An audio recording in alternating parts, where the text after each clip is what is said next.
But what harm could that do?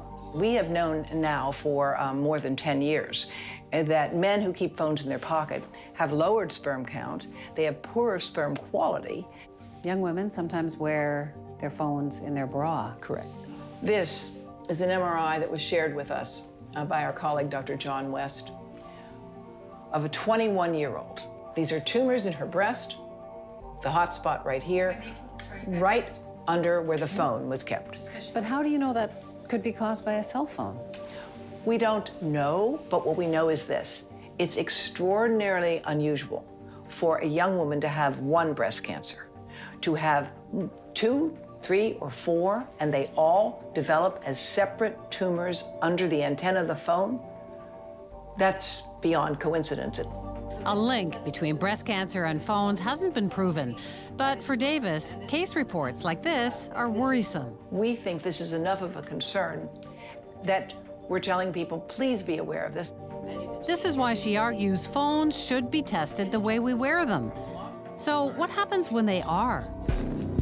So the tests are all done. Tests are all finished. And? The number exceeded the limit. It went up significantly with each one of the phones. That's right. The phones exceeded the safety limit when they were moved right against the body. The radiation absorbed increased 3 to 4 times. Does that concern you?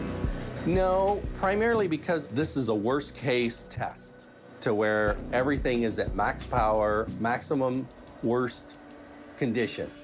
We shared our results with all 3 manufacturers. LG told us they take the responsibility of producing safe products seriously and test according to the guidelines. Samsung says their phones meet or exceed all regulatory standards. As for Apple, they have no comment and refer us back to that message in our phones. Health Canada, on track or behind the times? They don't want to investigate this. I think they're looking for any excuse they can find to continue with the status quo. The former head of Microsoft Canada speaks out. This is your marketplace. This is your marketplace. 7 out of 10 people say they carry their phones in their pocket or against their bodies. But when we tested 3 popular brands, the way you wear them, all went over Canada's limits on radiation exposure. It's kind of scary. I don't think I'll carry it the same way I have been. No, I'm a little bit worried.